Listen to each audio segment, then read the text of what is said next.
এই সুন্দর স্মার্টফোনটার দাম মাত্র 10,999 টাকা। এর আরেকটা ভ্যারিয়েন্ট হয় 9,999 টাকার। তো অ্যারাউন্ড 10K বাজেটের এই স্মার্টফোনে 8GB র্যাম রয়েছে, 8/128GB, 4/128GB ভ্যারিয়েন্ট, দুইটা ভ্যারিয়েন্টে পাওয়া যাচ্ছে এই ডিভাইস। বাট এই ডিভাইসের প্যাকেটের মাঝে আপনি পেয়ে যাবেন 18 ওয়াটের চার্জার। তাছাড়াও এই স্মার্টফোনের যে প্রসেসরটি রয়েছে সেটা এরকম প্রাইস পয়েন্ট থেকে ভালো জায়গায় আছে। 13 মেগাপিক্সেলের মেইন ক্যামেরা, সামনে রয়েছে 8 মেগাপিক্সেলের ক্যামেরা, আর ডিজাইন সেটাও দেখতে বেশ সুন্দর। এই সুন্দর ডিভাইসটা বেনকো V91।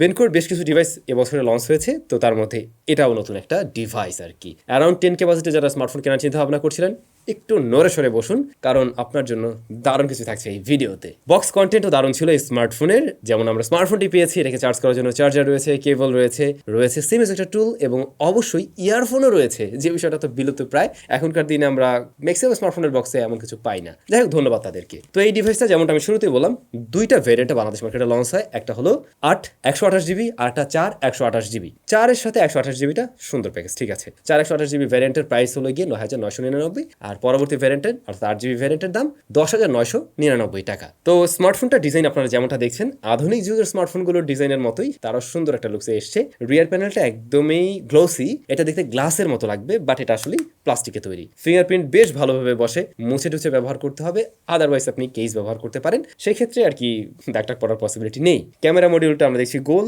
তার পাশেই রয়েছে ফ্ল্যাশ লাইট, যেখানে দুইটা ফ্ল্যাশ রয়েছে। পোর্টস এন্ড বাটনে প্রয়োজনীয় সবকিছুই আছে, জাস্ট সেকেন্ডারি নয়েজ ক্যান্সেলেশন মাইকটা নেই। টাইপ-সি পোর্ট, 3.5mm হেডফোন জ্যাকটিও আছে। বডি ফ্রেম প্লাস্টিকে তৈরি এবং যা স্কোয়ার বক্সি শেপের। এর ফিঙ্গারপ্রিন্ট স্ক্যানারটা সাইড মাউন্টেড, এটা ফাস্ট এবং একুরেট, সুপার ফাস্ট লেভেলের কিছুই না, একটু সাধারণত ডিলে দেয় আর কি এই ধরনের বাজেট ফ্রেন্ডলি ফোনগুলোতে। এটার ক্ষেত্রে আমরা তেমনটা লক্ষ্য করছি।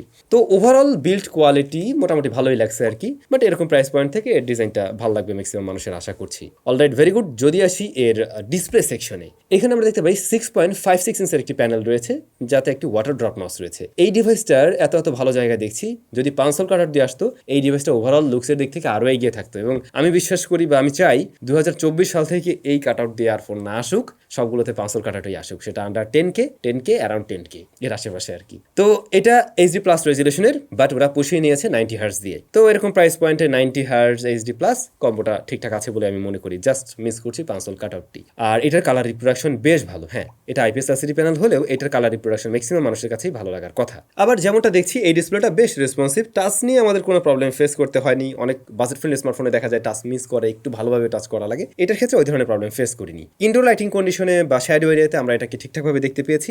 ডিরেক্ট একদম হার্শ লাইটিং কন্ডিশনে, ডিরেক্ট সানলাইটে কিছুটা স্ট্রাগল করে আর কি। হাই রিফ্রেশের ব্যাপারটা চেক করা হয়েছিল, 90 হার্জও ঠিকঠাকভাবে পুশ করতে পারছে এই ডিভাইস। আর ডিসপ্লেতে কোনো ধরনের প্রোটেকশন আছে কিনা এই ব্যাপারটা কিন্তু ক্লিয়ার না, বা আমি জানতেও পারিনি। তো আমার মনে হয় আসলে এটার ডিসপ্লেতে তেমন কোনো ধরনের প্রোটেকশন নেই। আপনারা কোনো একটি প্রোটেক্টর অবশ্যই মাস্ট ব্যবহার করুন। পারফরমেন্স সেকশনে আমরা দেখছি স্মার্টফোনটি রান করছে অ্যান্ড্রয়েড 13-এ, এবং প্রসেসর হিসেবে রয়েছে ইউনি SoC T606, এবং দুইটা ভ্যারিয়েন্টে পাওয়া যায় 4/128, 8/128GB। এর সাথে 4GB ভার্চুয়াল র্যাম ব্যবহার করা যাবে, আবার 8GBর সাথে আপনি 8GB ভার্চুয়াল র্যাম ব্যবহার করতে পারবেন। আর এই স্মার্টফোনটা থেকে ওভারঅল রেগুলার পারফরমেন্স আমরা ভালো পেয়েছি। ডে টু ডে ইউজেসের জন্য এইরকম বাজেটের একটা স্মার্টফোন থেকে আপনার এক্সপেকটেশন কতটুকুই বা থাকবে? হয়তো আপনি একজন রেগুলার ইউজারই হবেন, যেটা দিয়ে ফোন টোন কল করবেন, মিডিয়া কনজামশন করবেন, মাঝে মধ্যে সোশ্যাল মিডিয়া অ্যাপ্লিকেশনগুলো ব্যবহার করবেন। এই ধরনের কাজগুলোই তো আমরা সাধারণত এই ধরনের বাজেট ফ্রেন্ডলি স্মার্টফোন থেকে আশা করি, বা এই কাজগুলোই করি। সেটা খুব ভালোভাবে এটা হ্যান্ডেল করতে পারে। ওদিকে হাই রিফ্রেশের থাকায় স্মুথনেস মোটামুটি ভালোই ছিল, তবে অ্যাপ ওপেন ক্লোজ টাইমে দেখছিলাম, হ্যাঁ এটাও একটু লোড নেয়, একটু টাইম নিচ্ছে আর কি। আর অ্যাট এ টাইম আপনি 8GB র্যাম, আমরা 8GBটা পেয়েছি। এটাতে দেখলাম অ্যাট এ টাইম বেশ কয়েকটা অ্যাপ্লিকেশন নিয়ে ব্যবহার করা যায়। যেহেতু এই ফোনগুলোর প্রসেসর খুব হেভি পারফরমেন্স দেওয়ার মতো প্রসেসর না, তো আপনারা লাইটার যে অ্যাপ্লিকেশনগুলো রয়েছে ওইগুলো ব্যবহার করতে পারেন, তাহলে দেখবেন এই ধরনের ডিভাইসগুলো আরও বেটার রেজাল্ট করছে। খুব বেশি চাপি ফিল, আটকে যাওয়া, ল্যাগ হিকাপের দেখা আর কি পাইনি স্মার্টফোনটিতে এই কয়েকদিনের ইউজেসে। তো এটা দিয়ে গেমিং টেমিং করা যাবে কিনা এমন প্রশ্ন অনেকেরই থাকবে। গেমিং করার মতো ডিভাইস তো এগুলো না, আসলে আপনারাও বুঝেন। আমরা এখানে একদম বেসিক গেমিং 2D যে গেমগুলো রয়েছে, টেম্পল রান, ফ্রুট নিনজা টাইপের এই ধরনের গেমগুলো প্লে করছিলাম, দেখলাম যে এটা খুব ভালোভাবে চলছে, সময় কাটাতে পারবেন ইজিলি। দেন সাহস করে এটাতে আবার আমরা একটু ফ্রি ফায়ারও খেলছিলাম। ইউনি SoC T606, আপনারা জানেন যে এটা মোটামুটি ভালোভাবেই ফ্রি ফায়ারও রান করতে পারে। হ্যাঁ, এটাতেও রান করছিল, বাট মাঝে মধ্যে ল্যাগের দেখা পেয়েছি, টুকটাক আটকে যেতে দেখছিলাম, কিন্তু কিন্তু প্লেয়াবল রেজাল্ট পাওয়া যায়, অ্যাটলিস্ট ওই টাইম কাটানোর মতো একটা গেম প্লে রেজাল্ট পাবেন এর থেকে আর কি। পারফরমেন্স সেকশনটা আমার কাছে ভালো লেগেছে, 8GB র্যাম ভ্যারিয়েন্টটা বিশেষ করে। এরকম প্রাইস পয়েন্টে আমার মনে হয় এটাই একমাত্র ডিভাইস যেটাতে 8GB র্যাম দিচ্ছে আর কি। এখন পর্যন্ত মোটামুটি সবকিছু এই স্মার্টফোনে ভালো ভালো পেলেও ক্যামেরাতে এসে আমার মনে হয়েছে এখানে আরো একটু ইমপ্রুভমেন্টের দরকার ছিল। বিশেষ করে আমি দেখছিলাম এক্সপোজার ব্যালেন্স করতে গিয়ে এর ক্যামেরা একটু হিমশিম খায়। তারপরে কালার, এটার কালারটা একুরেট দিতে পারে না, কালারটা একটু অন্যদিকে নিয়ে নেয়। বিশেষ করে রেড কালার পেলে বা গ্রিন কালার পেলে সেগুলোকে একটু ডিফারেন্ট ভাবে প্রেজেন্ট করা ট্রাই করে। তাছাড়াও এটার ডাইনামিক রেঞ্জটা ততটা ভালো ছিল না। ইভেন ম্যাক্সিমাম ছবিতে আমরা একটু ওয়ার্ম টোনের মতো বিষয় লক্ষ্য করছিলাম আর কি। এই ওয়ার্ম টোনের ব্যাপারটা অনেকের কাছে অবশ্য ভালো লাগতে পারে আর কি।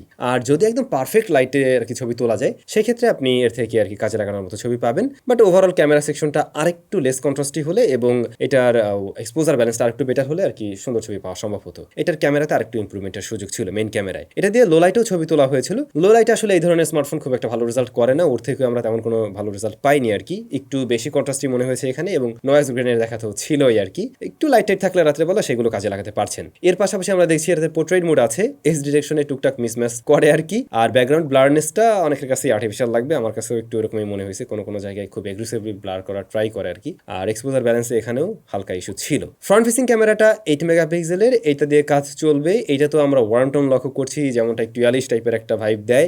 ফেস স্কিনটা একটু আসলে ওয়ার্মের দিকে বেশিই নিচ্ছে। আর কন্ট্রাস্টের পরিমাণটাও আমার কাছে এখানে একটু বেশি মনে হয়েছে। যেমন ডিপ কালার দিকে যদি আপনি খেয়াল করেন, ব্ল্যাক কালারের দিকে একটু বেশি কন্ট্রাস্টই লাগছে আর কি। তবে ভিডিও কলিং টলিং এর জন্য এর ফ্রন্ট ফেসিং ক্যামেরা ঠিক আছে।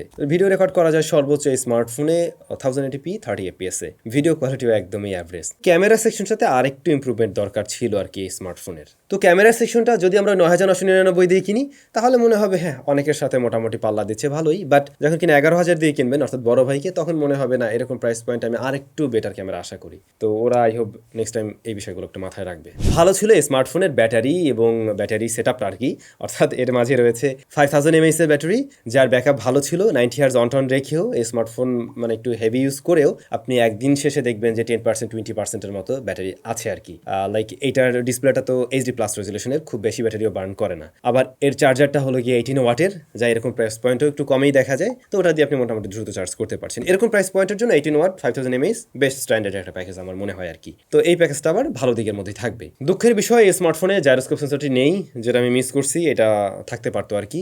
এখন বাজেট ফ্রেন্ডলি স্মার্টফোনগুলোতে এই সেন্সরটা দেয় সবাই, তো ওদেরও দেওয়া উচিত ছিল আর কি। তো এই ছিল মোটামুটি বেনকোর নতুন ডিভাইস। এই ডিভাইসের ভালো দিকের পাশাপাশি বেশ কিছু জায়গায় কমতি রয়েছে। কমতি নিয়ে যদি আবার একটু বলি, যেমন জাইরোস্কোপ সেন্সরটা পাইলাম না, এটা থাকলে ভালো হইতো। তারপরে আমি ক্যামেরাতে আরেকটু ইমপ্রুভমেন্টের সুযোগ দেখছি, যেটাও থাকতে পারতো। আর ডিসপ্লেতে পাঁচল কাটআউটটা না, এগুলো থাকলে একদম এই বাজেটের পুরাই সেই লেভেলের খেলোয়াড়। তারপরে বেশ কিছু জায়গায় এই বাজেটের একটু খেলোয়াড়ই, যেমন 8GB র্যাম দিয়ে তারা ওই জায়গাটা পোষায় নেওয়ার ট্রাই করছে। তারপর এর পারফরমেন্স সেকশনটা ওভারঅল মানে প্রসেসর সেটাও ঠিকঠাক আছে। ডিসপ্লেটার পাঁচল কাটআউট না থাকলেও ডিসপ্লেটার কোয়ালিটি আবার ভালো দিচ্ছে। ব্যাটারি এবং এর চার্জার এই জায়গাটাও ভালো আছে এই ডিভাইসের। তো এই আর কি। এখন যদি বলেন এটা রিকমেন্ড করার মতো ফোন কিনা, যেহেতু অফিসিয়াল ডিভাইস, 1 বছরের ওয়ারেন্টি রয়েছে, আপনারা অবশ্যই এটাকে চাইলে পারচেস করতে পারেন এরকম প্রাইস পয়েন্ট থেকে। আপনাদের কাছে কেমন লেগেছে এই ডিভাইস মাস্ট কমেন্ট করে জানাবেন। ভালো থাকবেন, অনেক বেশি ভালো। টাটা।